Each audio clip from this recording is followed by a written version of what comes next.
Good evening. This is Matt Mosley on the Arkansas Sports Network, coming to you again with Big Pig Energy with my co-host, Coach Kevin Kelly. Coach, how you doing tonight? Doing great, doing great. We got a little bit to talk about this week. Arkansas won a football game last Saturday. We were coming off a bye week. Really didn't expect much. I mean, you picked them to win, so they were going to be emotional and come out and win the ball game. I kind of thought it was going to be the opposite. I didn't think that Kenny Guyton was going to be able to flip the offense around quick enough, but they went into Gainesville Saturday and walked out of there with a 39-36 win in overtime. First time Razorbacks ever won a game in the swamp, so that's a huge accomplishment. I really was kind of, I don't want to say I was shocked, but I was kind of pleasantly surprised with the way the offense looked Saturday. Yeah, it's like I said, I knew there'd be a spark, and anytime there's a change like that, especially at a coordinator spot, there's always a little more energy. It got everybody's attention, good, bad, or indifferent. It got their attention, got everybody thinking. So immediately, everybody in the offensive coaches, the O-line coach, the running backs coach, the tight ends coach, they're all coaching their butts off because they're like, wait, guy lost his job. I better get my stuff together. I might not have a job very long. And that's where it all starts with a spark for that week. Now, I'm not convinced after 1 week. Now, if they do it again this week against a good Auburn defense, then I'll be convinced that, we can carry this on for the rest of the season. But until I see this week them do it twice in a row, then I'm not convinced yet. Yeah, that's kind of where I'm at. Is I'm not sold that Kenny Guyton's the long term answer. I still think a lot of folks were tweeting after the game, hire him, give him the job, all that kind of stuff. And I'm sitting here kind of going, guys, you need to pump the brakes. Razorback fans are they're the best and the worst because they're the most optimistic fan base in the world, but they're also, when things ain't going right, they're the worst because they will cut your legs off as soon as look at you. So it reminds me of my old granny. She used to sit in the kitchen. She always had a straight razor in her purse. And if you said something wrong, she'd show it to you. You know what I'm saying? So little, her arthritis for making biscuits all her life, cooking bacon and whatnot. So KJ Jefferson had a big day Saturday. 64 career passing touchdown, matched Brandon Allen for the most by a Razorback quarterback, completed 20 of 31 passes for 255. Didn't really blow it up yardage-wise, but on the ground, 17 carries, 92 yards, and a score on the ground for KJ. He's now thrown and rushed for a touchdown in a game 12 times in his career as a Razorback. I want to say he is like 180 or 200 yards away from being the all-time passer at Arkansas. And if you'd have told me that at the beginning of the season that he was going to get up to Tyler Wilson's numbers, I'd have been kind of like, I don't know about that. But he's really close. Well, I was looking over the stats, and we did put up the rushing yards or something we haven't done this year. Mm-hmm. And, was there a change in the top of runs? I think maybe a little bit. It looked like a little more gap scheme blocking, maybe a little less zone, a little downhill blocking for the offensive linemen, which they always like. We really overcame, one stat that we shouldn't, that you very rarely overcome, and that's we had 2 turnovers and they had 1. Mm-hmm. So while the rushing yards really helped us out on offense, being able to overcome that really is a big deal. But the thing that stands out is, we still got sacked 5 times. We still took 5 sacks, and you're not going to be able to get out sacked by the other team. In college, if you win the sack game, you win 77% of the games. So we overcame that and the turnover battle. That's not going to happen if that happens again. Mm-hmm. We're not going to win the game if we can't fix those 2 things. Well, and they jumped out on them 14-0. I mean, AJ Green. The offense had a 2.5-minute drive to score a touchdown early in the first quarter, and then immediately Jalen Braxton, the freshman out of Frisco, shows up in a mighty way with a strip and return for a score. I think it was a 33-yard run, got him up 14-0. The thing that I was really happy to see, there was 2 back-to-back scores by Graham Mertz. and both of them went to Wilson. And that Wilson kid and the Pearsall kid at Florida are ridiculous. Those kids are good football players. And I hate calling his name out, but Hudson Clark got his lunch took away. They took his lunch money twice. And I saw the adjustment. They moved him back to safety and then put Snacks Johnson in that nickel slot where he'd been playing. And that pretty much eliminated that problem. It was a big difference that I saw at the adjustment with Woodson and Williams on Saturday. Recognizing that in the first quarter, not waiting until halftime, going ahead and making the adjustment after the second drive. That shows the maturity of the defensive coordinator, in my opinion. Going back to the offensive side of the ball, Andrew Armstrong got knocked out late in the game, compiled his first 100-yard receiving game as a Razorback, his 7th career 100-yard receiving game. He had 6 at A&M Commerce down in Texas. He finished with 3 receptions for 103 yards, 34.3 yards per catch against the Gators. I was really shocked that Armstrong was able, but they left him in man-to-man pretty much all day Saturday. I really thought because of the lack of tight end production that we were looking for, because we didn't have Haas. We lost Ty Washington early to I want to say dislocated shoulder. Somebody said broken clavicle earlier in the week. I think Coach Pittman corrected it and said it was a severe dislocation. It was going to require a surgical procedure, probably going to be a torn rotator cuff if I had to guess. It's one of those things where I look at this and I go, why did you stay man on Arkansas's best receiver and basically let him pick you apart on 3 plays? Because, I mean, he had 3 big chunk plays against Florida, and Florida didn't make the adjustments.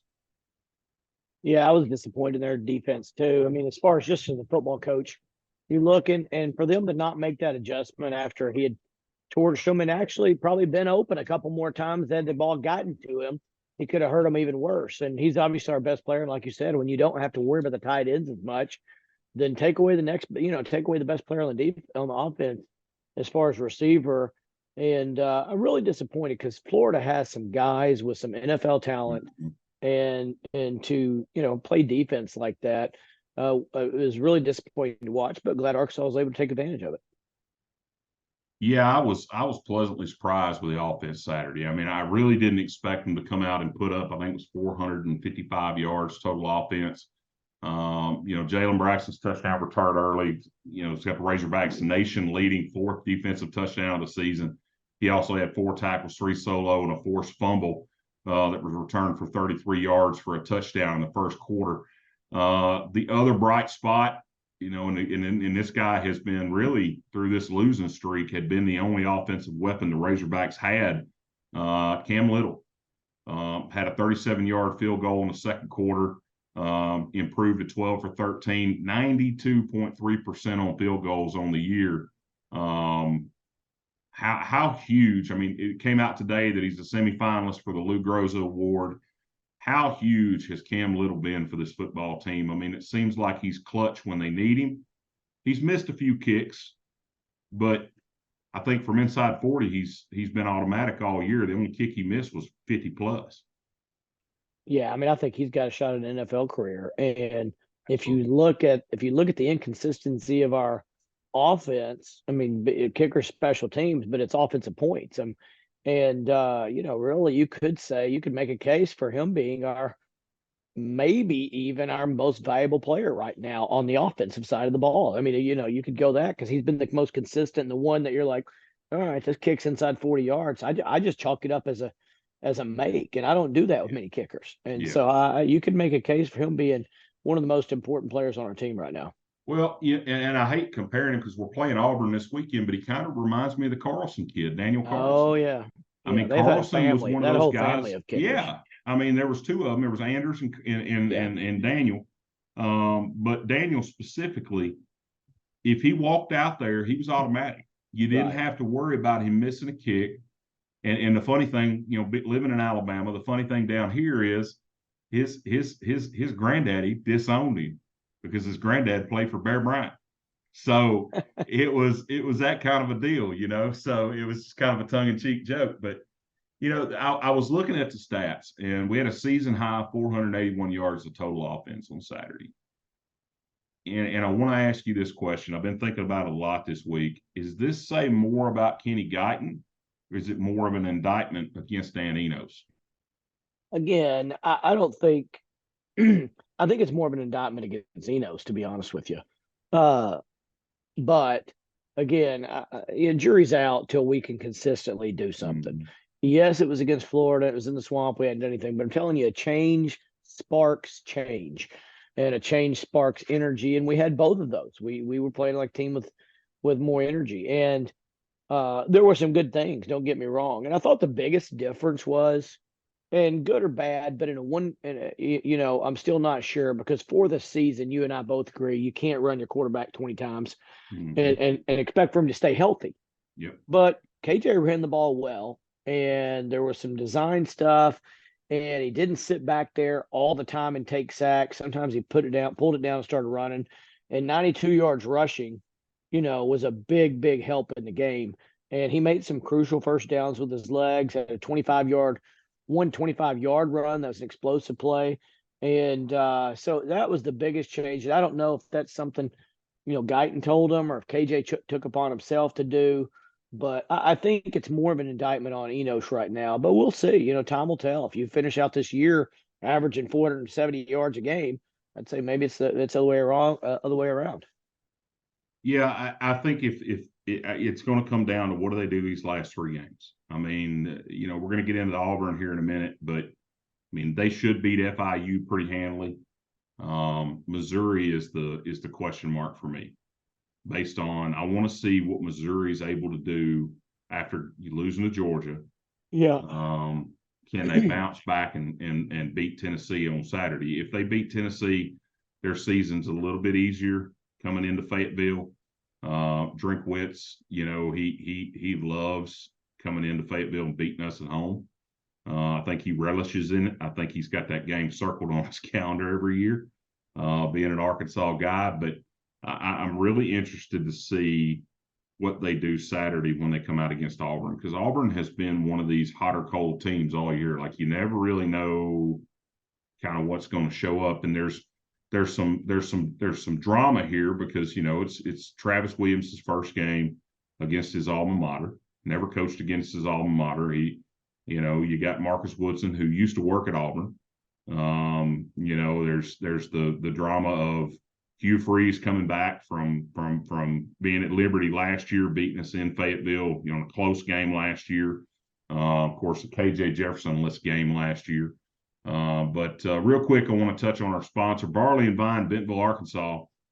If you're ready for mouth-watering tavern-style pizza and a drink menu that'll make you say cheers, then you got to head on down to downtown Bentonville and see our friends at Barley and Vine. They specialize in the hottest craft pizzas in Northwest Arkansas, ranging from the banging cheese pies to their chef-inspired specialty pies that you can't find anywhere else in Northwest Arkansas.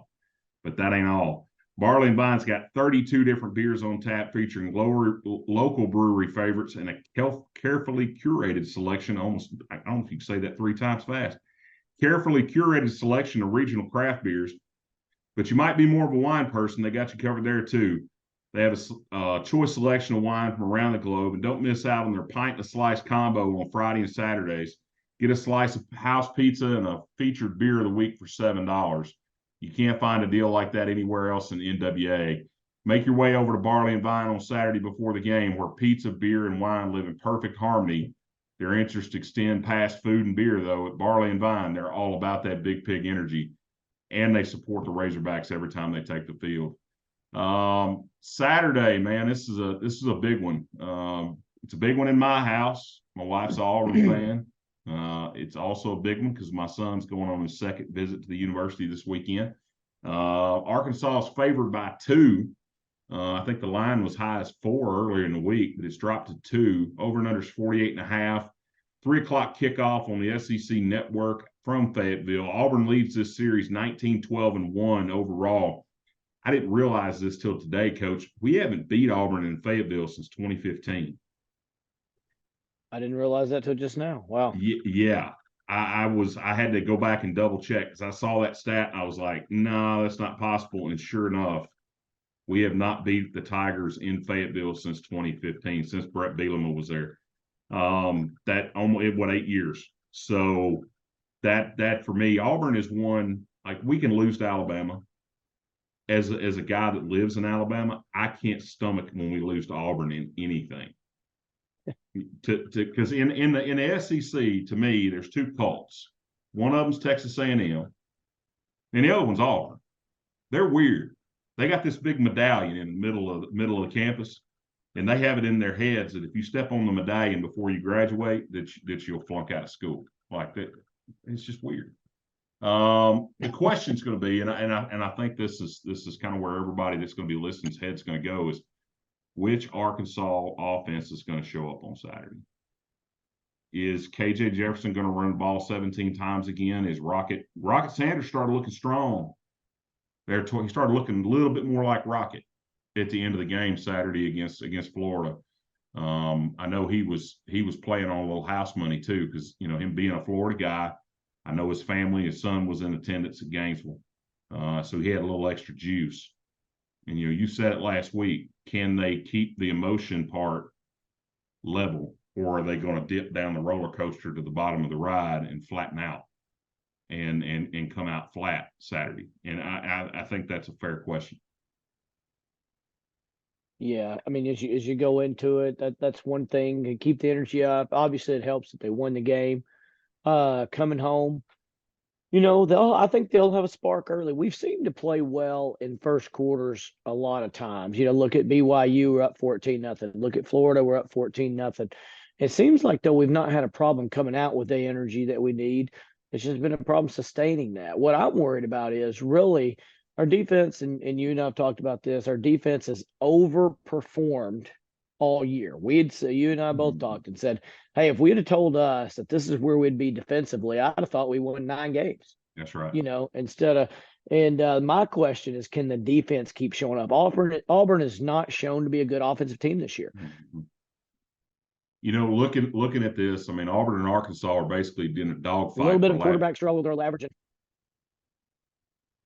Yeah. Well, you don't want to be that, but Auburn hasn't found a quarterback yet. Not one that's not one that's good. So, it looks like our defense should show up. I really think this might be a lower scoring game, lower 20s, 24-21, something like that.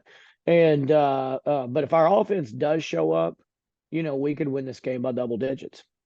I was looking at this, and Arkansas is basically fighting Auburn to stay out of last place. I mean, at the end of the day, they've got to win this game to not finish in dead last in the conference, or in the SEC West specifically. Auburn needs a win to get bowl eligible. I guarantee you, Sam Pittman's talked about this week. The Hogs are still fighting for their bowl lives. They've got to win the next 3 to even get bowl eligible. To God willing, we get that 6th win. They come to Birmingham. That way, I don't have to go far to watch them play. I think this is a twofold thing for Arkansas. I think KJ Jefferson's going to have to step up and have one of these Superman type performances for the Hogs. He's going to have to carry him. He's going to have to. There's Andrew Armstrong's availability last I heard was still up in the air.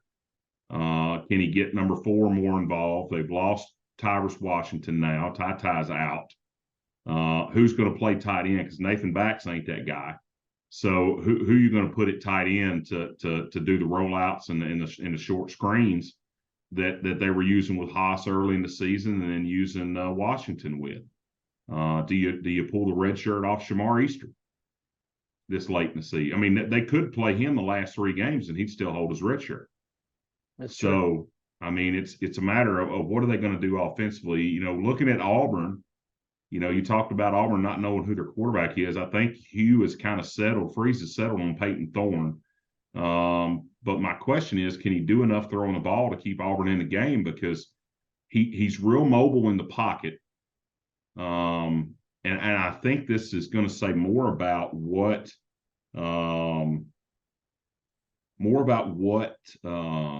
Travis Williams schemes up to attack Peyton Thorne. Because Peyton, if he can keep Peyton in the pocket, I think Auburn's in trouble.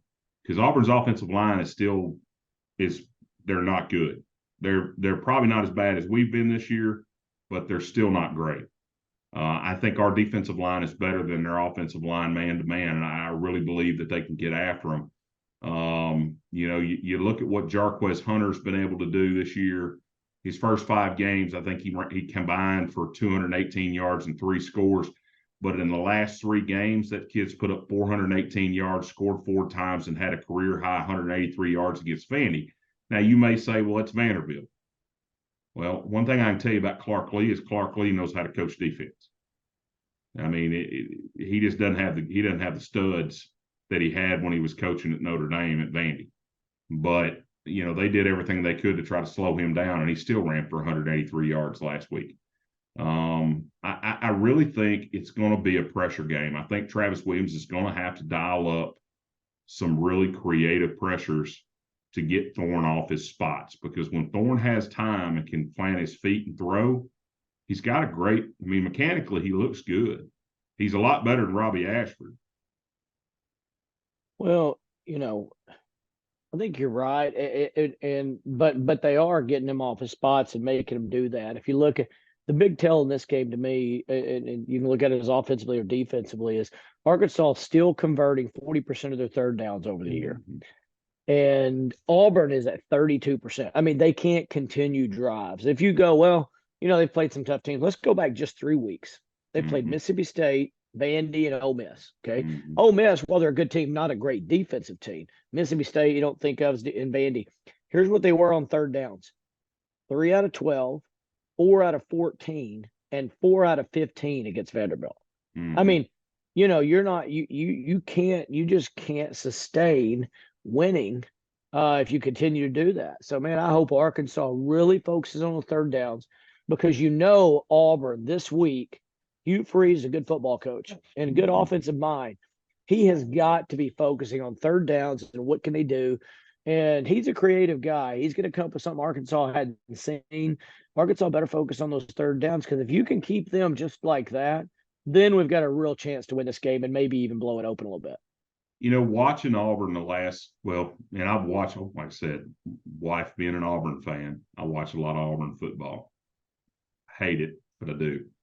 Because I hate the color orange, Coach. It's not in my color. Well, I don't even wear orange when I go deer hunting. I know that the game wardens hear this, they're going to be like looking for me now, but I hate the color orange. It's just, when you're big as I am, orange is not a good color. It reminds me of the old Phil Former days when he looked like, the big orange Kool-Aid guy standing on the sidelines, what I look like. But watching Auburn, and Auburn's great running back, got a decent quarterback when he's got time. Where Auburn's offense struggles, in my opinion, is their wide receivers. They drop a lot of passes. And I think with the combination of Nudie McLaughlin, Snacks Johnson, Al-Fahim Walcott, T.J. Metcalf, freshman's played some this year. Hud Clark, who can pick a ball off. We've all seen him do it. I think this may turn into more of what can the DBs do to lock the receivers down and stop them from being able to throw the football. Well, I mean, you're right in a lot of aspects. I mean, Auburn's leading receiver averages 34 yards a game. 34 yards a game. Next leading was 31. They've only got 2 guys that catch over 30. I mean, they do not have a number one guy that they can look for. We know we can look for Armstrong, and he's pretty dang good and beats most of his guys one-on-one. And they don't have anybody that they can say that's done that at all this year. Not even, you can't say, well, they're inconsistent. No, they haven't done it at all. And you can say, well, when you got possibly a quarterback that may or may not, find his rhythm and be a little inaccurate, and you don't have a receiver that's going to be dominant and get open, man, it's tough to connect in the SEC with a passing game if you don't have at least one of those two. If you got a Neighbors or a Jaden Daniel, you can complete a pass. If you've got both, you're going to complete a lot like they are. If you don't have either one of those guys, and we do right now, we've got, when KJ's on, he's on. When Armstrong's probably always pretty good, and you got a chance. But they don't have that chance right now. They just don't have a receiver that they can say, hey, let's call this third down play to him, and you're going to get it. Looking at Auburn's PFF grades, and I love looking at them. Um, 5 out of their last 8 games, their receivers have had failing grades, which means that they're getting the targets. They're either dropping the ball or the balls are not getting there, one or the other. Or they're not getting open a lot. Or they're not getting open, not getting separation. And I think they're going to have a hard time. I just don't think Auburn's got the receivers. Jarquez Hunter's a ball player. Let's just be honest. 27 is a good running back. I think if we can shut him down and then lock the receivers down, Auburn's offense is going to struggle. I don't know that Auburn's back into their defense can hang with our receivers if Armstrong can play. And then the other side if we have time. If we have time to throw the football. Yeah. But I think you're going to see more of what we saw Saturday, because you saw more single and 2 read stuff with KJ. And when KJ only has to go 1 read, he's a lot more comfortable. When KJ has to make a progression read and go to that 3rd read or that 4th read, that's when he gets that deer in the headlights thing, and he just freezes. Yeah. And then when he does throw, even if he makes it to that and finds one, his feet are all jacked up because he's moving them around too much in the pocket, and his throw's not accurate. Yeah. He's not getting his hips under the ball, and I mean it's just brutal. It's brutal to watch. I just cringe.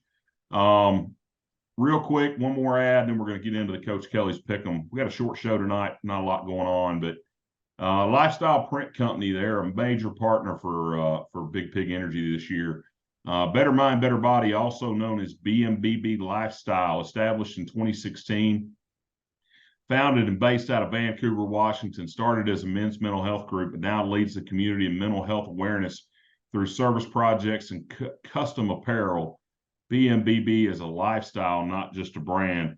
Check them out at www.bmbblifestyle.com. You can find Big Pig Energy gear there. We've got T-shirts. We've got the hashtag contest still going on. All the proceeds for all the T-shirts from Big Pig this year are going directly back to the Fayetteville Boys and Girls Club, Northwest Arkansas, to help fund their Christmas drive in December.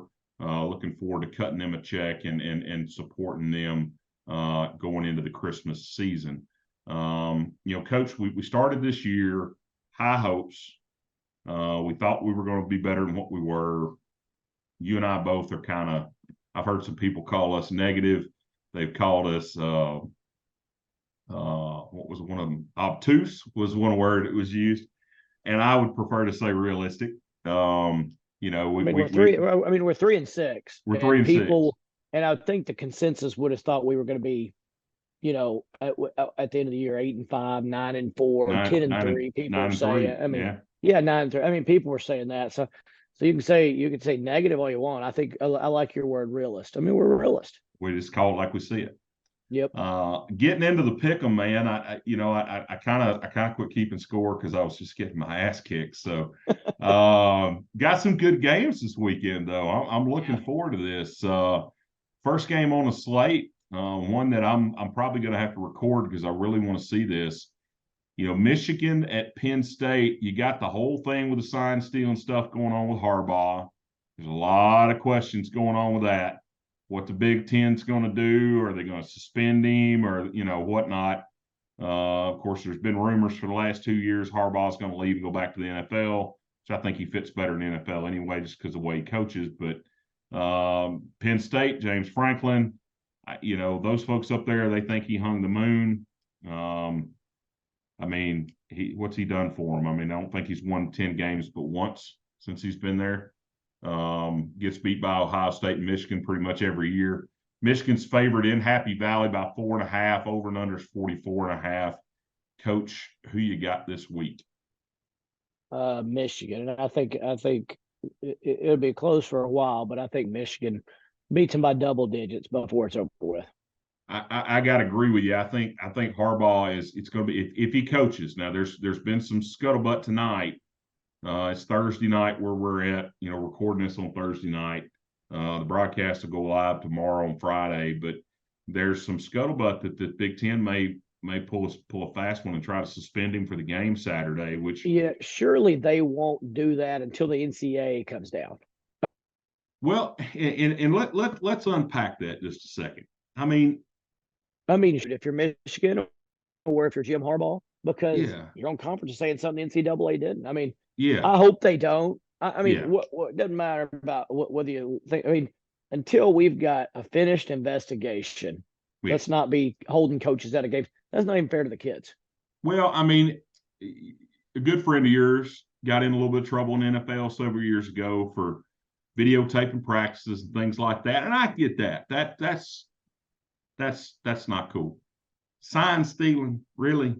I mean, are we really Yeah, talking about sign right. stealing? I Yeah, mean, I'm this with is, you. let me tell you what this is about. And I'm going to get on my soapbox for a minute. Jim Harbaugh came out preseason and said that the athletes that are getting NIL today also needed to get a share of the TV revenue. And ever since he said that, they've been after him. Because you know how Harbaugh is. He says whatever the first thing comes to his mind. He doesn't think before he speaks. He just says it. He was that way as a player when he played for the Colts and the Bears.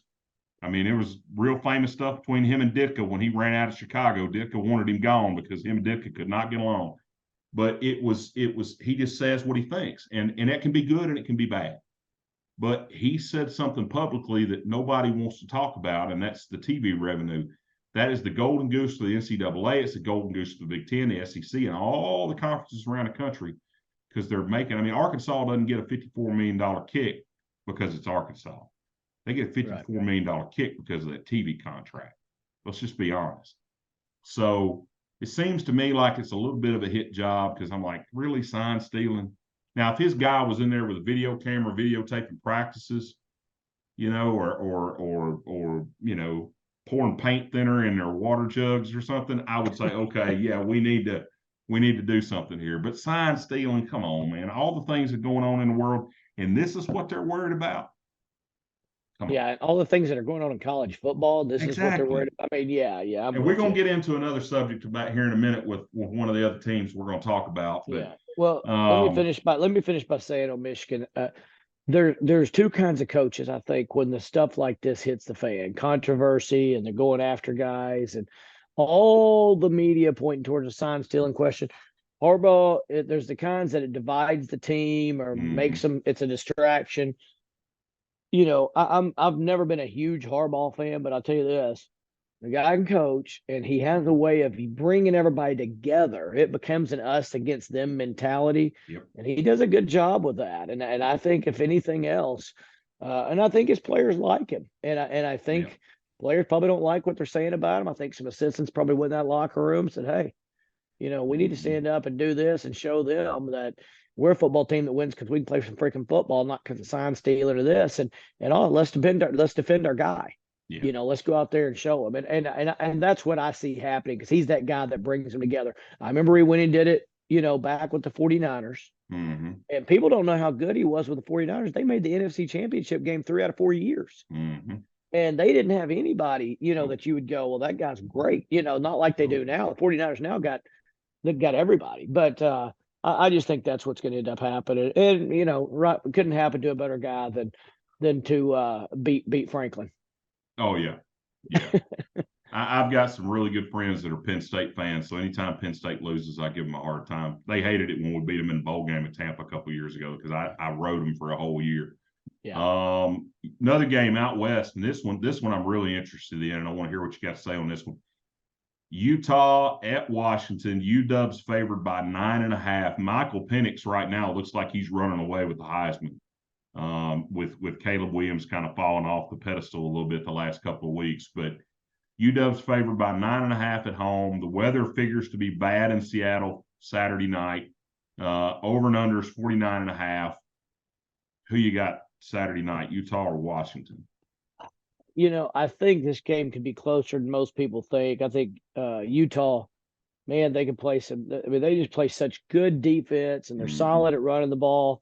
They've been a rotating door of quarterbacks, and somehow they're still pretty good. But man, I'm a big third down guy, and Washington's converting almost 50% on third down. Now, go back to where Arkansas was. Go back to where Auburn was.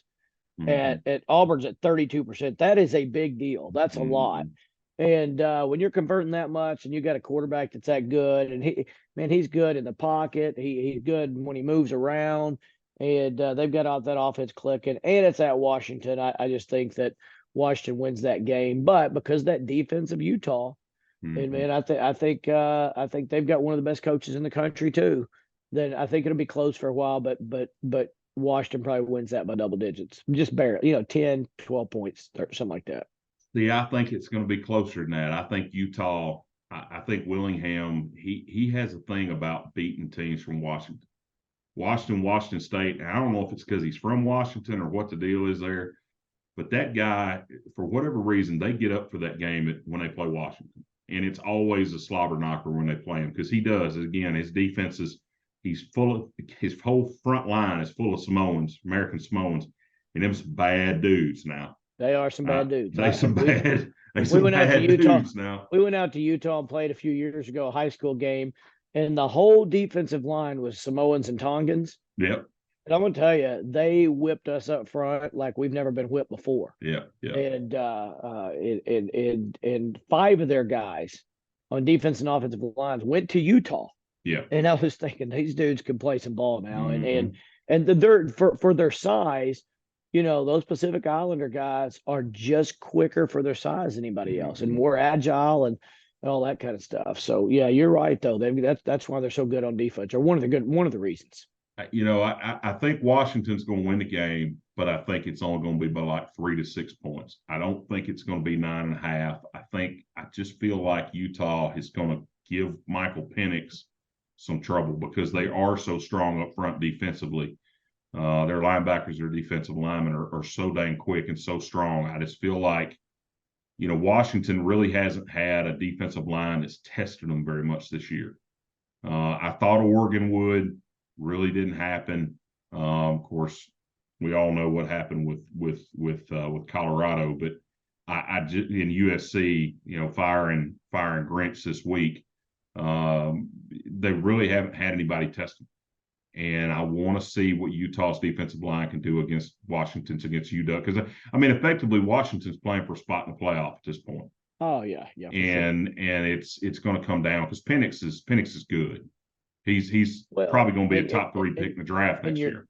As good as Washington is and Penix is there, we got to talk on the radio on Wednesday.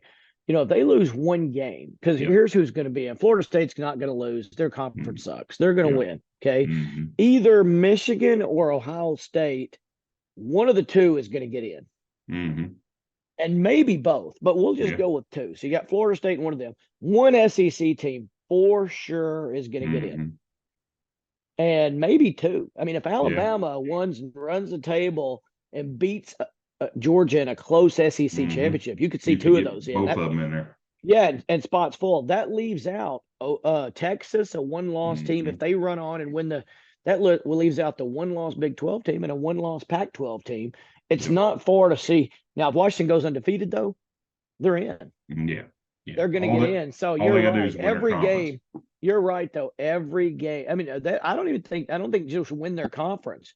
They got to go undefeated. Yeah, they got to win a conference championship game and go undefeated. And I think because they could lose tomorrow, but they're still in the conference championship game if they win out.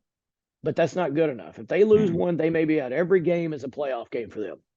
Well, because when you look at the Ken Palm rankings and stuff, and look at the strength of schedules, their schedule's kind of weak. Yeah. The Pac-12 is not. It historically has not been a strong conference. They're better this year. They're better this year. They're better. UCLA is good. USC's got a good football team, but they don't play defense out on the West Coast for whatever reason. You got to go. They got to go undefeated to get in. I think. Yeah. Next game on the slate, Tennessee is going to Como to play Missouri. UT's favored by 2 on the road. Missouri's coming off a heartbreaking loss to Georgia. They had Georgia on the ropes for a little while. Had them folks in Athens. There was some folks like they've been praying, like they was ready to go to church on Sunday after that game Saturday afternoon. Over and under is 57.5. It's a battle offense. Can Josh Heupel's guys run the ball well enough against Missouri? Is Missouri going to be able to throw the ball? Because my understanding, Luther may not play. Their star Luther Board may not play Saturday. You're talking about he may be out with an ankle injury. So, the lines too. The money's going heavy to Missouri. me personally, I got to go Tennessee at this game. I really think Tennessee's going to go in there and shock Missouri fans a little bit. I just had this feeling. I'm still not sold that Missouri is this world beater that everybody thought they were, or that the media has said they are. I know you've kind of been riding that horse all year, but I'm still not convinced. I mean, I've seen them play a couple of times. I'm still not convinced that I know they're good, but I don't know that they're top tier elite SEC good. So you're going Tennessee. I'm going Tennessee -3. Actually, I think they're going to win by field goal. I think you're right. I think it's gonna be tough for Missouri to get up after the Georgia game. And physically, that's a big game. I mean, Georgia will beat you down physically. And then you come home and you've got another big game against Tennessee. But like you say, I don't Arkansas fans for whatever reason do not like Eli Drinkwitz, and I think he's a great guy, extremely intelligent coach, good creative play caller. Tends to beat Arkansas a lot. Maybe that's why I don't like him. I'd respect the guy if I was Arkansas fans because he pulls that rabbit out of what we think is out of a hat, beating us with and somehow in Columbia, Missouri, which is an impossible place to recruit to and even get to. Yeah. He keeps fielding decent football teams. I probably this is one I always tell you not to pick with your heart because you'll be like, I'm not picking LSU over anybody, or I'm not picking Ole Miss over anybody. Yeah. Maybe I'm picking with my heart on this one, but I think he rallies the troops and gets them in there and beats a good Tennessee team just because I think they just do a great job, attention to detail with all their guys. Next one on the list, and this one's going to be an interesting one because there's a lot of news coming out of Oxford these days. There's a lawsuit pending. There was a recording that was released today of Lane Kiffin speaking to a player about a mental health issue in a situation, and it's kind of a he said, she said, going back and forth. How this thing works out. I mean, you know where I stand when it comes to mental health stuff, Coach. But I'm also got to stick up for the coach too, because you can't just blow off and not have contact with somebody for 2 weeks. I don't care if it's your real job, high school, college, like you just can't do that. Even if you're going through something, you still got to be accountable. Somebody in your family, somebody's got to reach out and say, hey, this is what's going on. Stay in contact. You can't just ghost them. But there's this lawsuit hanging over the head of, Lane Kiffin's being sued, Ole Miss is being sued now, federally speaking. And then now they got to go play Georgia in a top 10 game at UGA. Georgia's favored at home by 10.5 against Ole Miss. Ole Miss needs to win this game. I mean, they need to win this game to even stay in the sniff of getting an opportunity to play in Atlanta. Because Ole Miss, in the history of the tournament or this championship game, Ole Miss has never, and that's since '92, they never played in the championship game. They're the only team in the West. Them and Texas A&M are the only two in the West that have never played in the championship game. Every other team has. And Ole Miss has still got it's very, very slight. Alabama would have to lose a couple of games, but they'd have to lose to Auburn, essentially. Because they'd end up with 2 losses. Ole Miss has only got 1 in conference now. Well, but Alabama only has 1. Don't have any conference losses. They have no conference losses. So and they beat Ole Miss. Well, they get that. Yeah, Alabama. So Alabama has to lose 2. They'd have to lose 2. They'd have to lose 2. But Ole Miss against Georgia, going for another 10-win season. 10.5 is the score. Over and under is 58.5. It's primetime game, 2:30 CBS. Coach, can Kiffin block out all this noise and all this drama? Because it seems like everywhere he goes, and I love to watch him coach because the guy's amazing. I mean, play caller wise, he does a good job. He's probably one of the best play callers in the country. I love to watch his offenses because he's imaginative. He's engaging. He says stuff because he's looking for a reaction. He's kind of petulant that way. He just likes to kind of gig at people. That whole thing with him and Jimbo Fisher, like he loves to poke at Fisher. But I feel like everywhere he goes, it happened at USC when he was an assistant, then it happened at Tennessee, then it happened at Oakland, then it happened at at USC again when he was a head coach. Happened at Tennessee. I mean, it's just like Happened at everywhere he goes. Bama. Happened at Happened at Bama. Alabama. I There mean, was rumors everywhere. down there. I mean, Yeah. it seems like it just this stuff just keeps following this guy around. Like he can't get out of it. Like he does okay for a couple of years, and then he just has a brain fart and stuff just goes wrong. So I'm interested to see, can he push the noise out for a top 10 game in Athens? It's really difficult because during the week when this stuff happens, there's no doubt in my mind he's had to meet with some school lawyers. Mm-hmm. He's had to meet with probably his own lawyers. He's probably had to meet with chancellors, presidents, ADs, just to ask them. They want to know, what are you saying you said? Give Mm-hmm. us everything. And that's not only is a distraction, it takes your time. Mm-hmm. And that's time he can't devote to what he's wanting to on this game plan. It's tough to block it out. I'm sure he gets to the game so he didn't have to think about anything else. But I think it affects him. And before all this, I would have said I felt like Ole Miss had a chance to keep this thing close. Mm-hmm. And I want to say they do. Georgia's going to win the game. I mean, Mm-hmm. I don't see any way Ole Miss will win this game, but I don't even know if it can stay a close game now, to be honest with you. That's just a lot. Yeah, that's kind of where I'm at. And I'm pulling something up because I want to see, trying to find the right website. Winspedia is my favorite website to look for stuff because you can find, if I can find it. I usually have this, I'm usually more prepared than this, this. Because I want to see the last time they won in Athens. Oh, yeah. So Georgia leads the series 32-12, 32-12-1. It was 32-13-1, but Ole Miss vacated a win in 16 because of an NCAA ruling. In Athens in this series, they're 18-4-1 because they used to play each other every year back and forth back in the old before the SEC expanded. There it is. Bear with me, Coach. I'm pulling this up. So the longest win streak that Ole Miss has against Georgia is 2, and that was in 69 and 70. That's how far back you got to go to a win streak. The last time they played, Georgia beat them 49-0. I mean, just beat the doors off of them. So I really, when you look at this game, and I know I got a lot of Ole Miss friends. I got some Georgia friends too. The Ole Miss folks are excited about this game.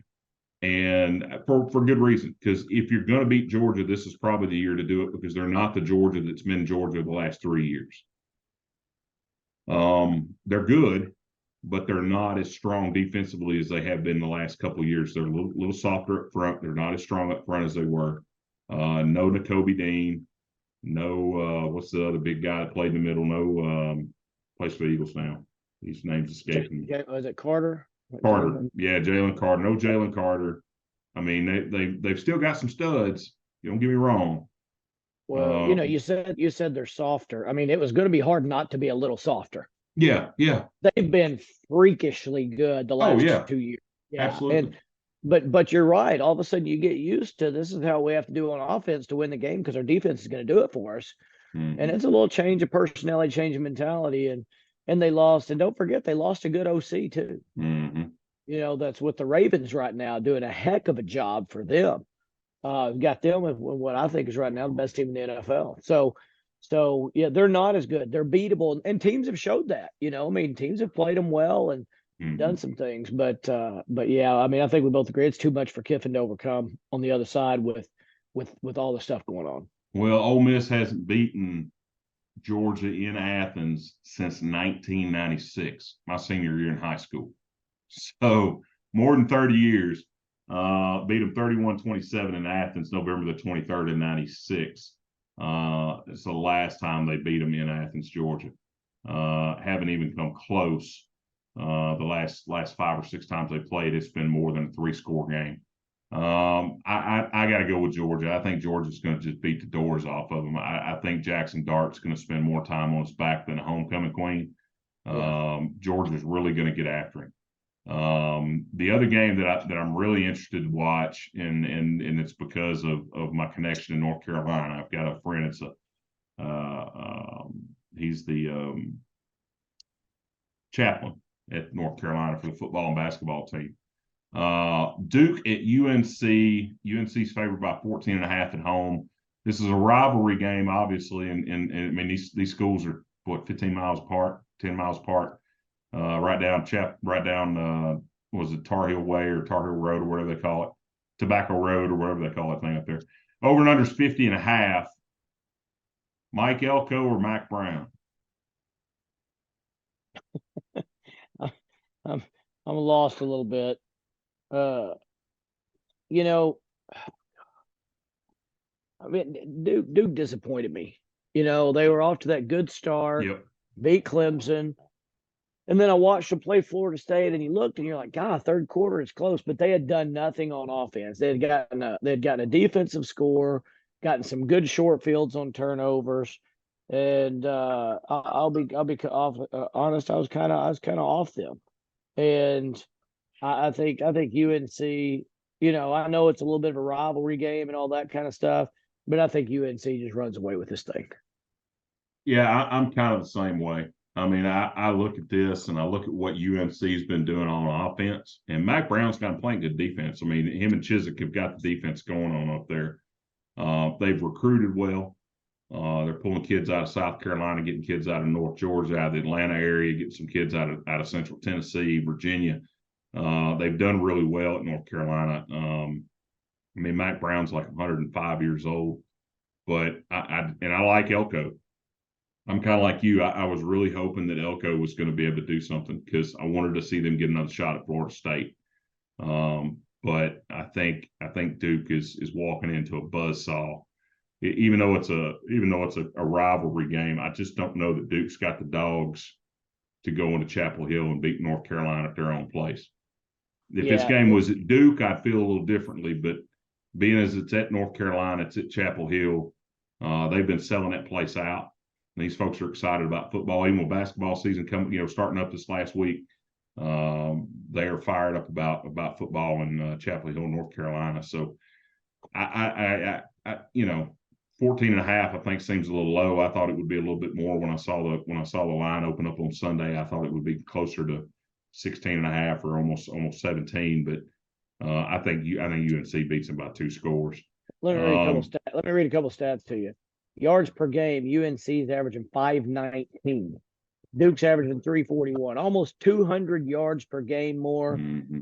And here's passing wise, 320 UNC, 160. They literally double them up in the passing game. So they can convert 3rd and 8s, and Duke just can't do that. And third down efficiency in UNC is 51%. That's 11th in the country, and Duke's 35%. And they play basically the same teams. Well, Duke hasn't won this game since 2018. Yeah. I mean, it's not going to be this week. They hadn't won it since 2018. Carolina's on a 4-game streak. They have owned this series since 2019. So I just don't think it's gonna change on Saturday. USC at Oregon. This is a game that 3 or 4 weeks ago I was really excited about watching. Now USC's lost a couple of games. They're definitively out of the playoffs.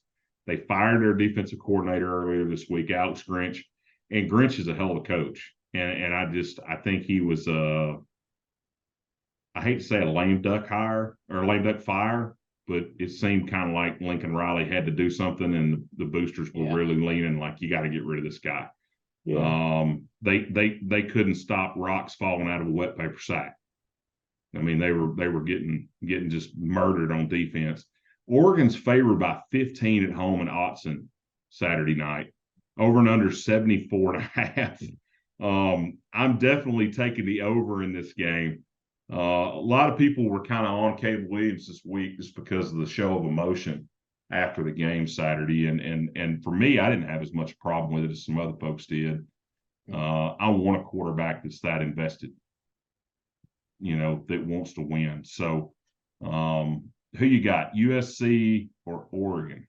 I mean, you can't go against Oregon because somewhere lost in the fact that Oregon scores 1,000,000 points a game. Mm-hmm. Yeah, and I say that, they score more than USC, but they give up less than half as many. They give up 16 a game. So you could go, well, USC goes fast and gives up and has a lot more possessions. No, not this game. They've got even schedules to compare, even offenses and defenses to compare, and Oregon's giving up 16 points a game. Remember, they held a Colorado team to 0 until a couple minutes left with Shadur Sanders and all that offense supposedly they have, and ended up giving up a touchdown late for 6. But they give up half as many points, 16 to 34.5. And Dan Lanning, everybody forgets, the guy was a mastermind of Georgia's defense, and he was super smart. He's one of those guys that I think is highly intelligent. He went in there and he's a defensive coordinator taking over, and he said, "Look, I'm not going to make us a defensive team. I'm just going to make it where we can win the game on offense or on defense." Yeah. And I think they're a real threat to run through the rest of the table, win the Pac-12 championship, and I would not want to play them in the playoffs. But I think they win this game. I think they win this game, and maybe rather easily. Here's where I'm at with Oregon. I do think that they're going to beat USC. I really do. I don't think Dan Lanning's going to be there more than a couple more years. And the reason I say that is at some point, Nick Saban's going to retire. And there is a little bit of smoke because he started his career in Tuscaloosa as a GA working for Kirby. There is some smoke about Alabama boosters and Alabama folks wanting to bring him back to Tuscaloosa because he has that defensive, that Nick Saban mindset. Plus I think he's 41 years old. So you get that guy, you get that guy back to Tuscaloosa at 44, 45 years old. You got essentially, you could have another Saban there for 20 years. I'm not saying he's on Saban's level yet because he hasn't won anything yet, but I like the guy. I like the way he coaches. He's one of the guys, like there's a handful of guys. I think every guy that's got a father that's got a son that plays ball, usually there's 4 or 5 coaches around the country that you watch and you go, man, I'd really like my kid to play. That's one guy that I would let my son play for 7 times a week and twice on Sunday. I mean, that guy, he's got his stuff together. I know enough about him from his time in Tuscaloosa. I think they're going to beat the brakes off USC. The thing that I'm interested to see, because if you look at Lincoln Riley's record head to head, and the same thing with Jimbo and Kevin Sumlin, I know you've seen it on social media. His record compared to Clay Helton since he's been there, same number of games, is identical. Oh, wow. Identical. I didn't realize that. Same number of wins, same number of losses, and lost to Utah 3 times. Helton only lost to him once. But I'll say this. For some reason, and it's not opposed to it because football's a money game and it's an entertainment. Everybody watches it, men, women, everybody. Mm-hmm. But you can lose games and keep your job losing 50-40 more than you can losing 25-15. That's right. And that's just the bottom line. Well, and I think the problem with USC is the same problem you got in a couple of other schools in our conference. Is you got too many boosters with too much power, and they think they rule the roost over there. I mean, they've run off 3 ADs in 10 years. I mean, Clay Helton is if you've seen the job he's done at Georgia Southern, he is a hell of a football coach. He is. He does a good job. He does an awesome job. He's another guy that's, if he was to pick the phone up and say, hey, I want to talk to Bo, we're gonna have a serious conversation, because the guy, he's not just a good football coach, he's a great man. And that's kind of where my head goes, because Lincoln just gives me the icks. He always has. The game that everybody's watching for, Saturday afternoon, 3:00, SEC Network in Fayetteville. Auburn's coming to town with Hugh Freeze on a revenge tour, playing the Hogs. Man, it seems like every time we play these guys, some weird crap happens. We had the Knicks fumble during the COVID year that we got screwed out of. Should have won that game. Then they come up the next year in 21 and beat us again. Knicks beats us again. He just hadn't played worth a flip all year. He comes into Fayetteville and just goes completely off. Then we go down and play him at Auburn in 22. and beat the brakes off of them, and Harsin gets fired. So it's kind of, how does this work out? Hogs are favored by 2 at home after the win at Florida last weekend. Again, Auburn's coming off a 2-game winning streak. They beat Mississippi State and Vandy back-to-back weeks. Over and under is 48.5.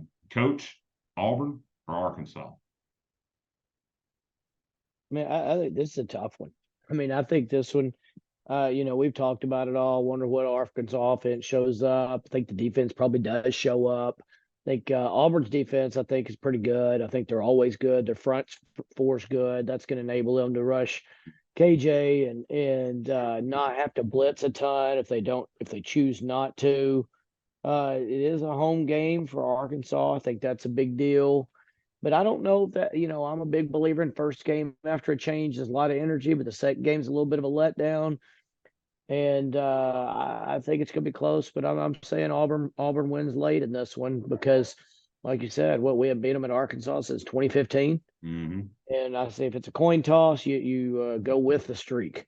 And I think that's what it is. I think this is a coin flip because we have no idea. And what I worry about is, too, we've been putting so much pressure on our defense to play well, and at home, the same thing. As I just don't know how much longer they can hold up. I mean, they continue to, and if they're ever going to hold up, this is the week because we talked about how bad Auburn's passing game is. Mm-hmm. But if they just stick with running the football and I keep this a low game, I think they can win it by a field goal at the end. And normally, I would agree with you on this game. But when I look at Auburn's offensive line, when I look at their lack of production from their receivers, I know what we have in the defensive backfield. I know what we have on our defensive line. I feel like, and I said this last week, that if we were going to beat Florida, the defense was going to have to do it. Well, Jalen Braxton knocked out that touchdown. We don't win that game. I mean, let's just be honest. I mean, that's the play. I went back and looked at the game like every other play. That was the play that kind of kept things going. Because I mean, after that, the wheels. I mean, they didn't quit. Florida came back, hit them in the mouth, and they kept fighting. That's true. So that's true. That right there shows me, and we had talked about this last week or a couple of weeks ago. We talked about it had kind of slid off in the ditch a little bit. The vet was in the ditch. Had Sam Pittman lost the locker room, you know what I mean? Yeah. And seeing them get hit in the mouth on the road and keep fighting, not just on the defensive side, but on the offensive side of the football. I saw something different Saturday out of that offensive line. I saw an offensive line that looked inspired. I saw an offensive line that looked like they were playing together. We didn't have I think we only had 2 penalties on offense all day Saturday. And that's the first time that's happened all year. So I think that the 2 points is probably about right. I think this is going to be a field goal game, but I'm going Hogs by 3. I think Cam Little's going to pull one out for us on Saturday. I think the crowd's going to be there. It's a 3:00 game. You get in there, it's going to get dark early because we're in daylight savings time now. So by 5:00, it's going to be dark. So the second half's going to be under the lights. I think folks are going to be fired up because Hog fans, for whatever reason, we just don't get along with Auburn people. I married one, but I will say I don't have any Auburn crap in my house. There's no blue and orange anywhere in this house. It's red and white only, or black. But I got to go with the Hogs by 3. I would bet the under, though, in this game. I don't think it's going to get to 48.5. I really don't. Unless the defense just comes out and has like a 2021 Ole Miss game where they intercept, 5 passes and get 2 forced fumbles or something, which they could do. I mean, they legitimately could do. I'm excited more about watching Travis Williams versus Hugh Freeze than I am about watching Kenny Guyton versus Auburn's defense. Yeah. I mean, I would agree with that. That's going to be good. The way Arkansas's defense has been playing, I would agree with that. Yeah, I think you're really going to see what kind of defensive coordinator he is because Hugh Freeze he's another one of those guys that cat can scheme, man. He can do some really crazy stuff. Yeah. He can do some really crazy stuff, but he doesn't have a great record against us. Right. I mean, if you remember correctly, there was a couple of Ole Miss teams that he was really, really close to winning, like could have won a national title with Bo Wallace. We beat him.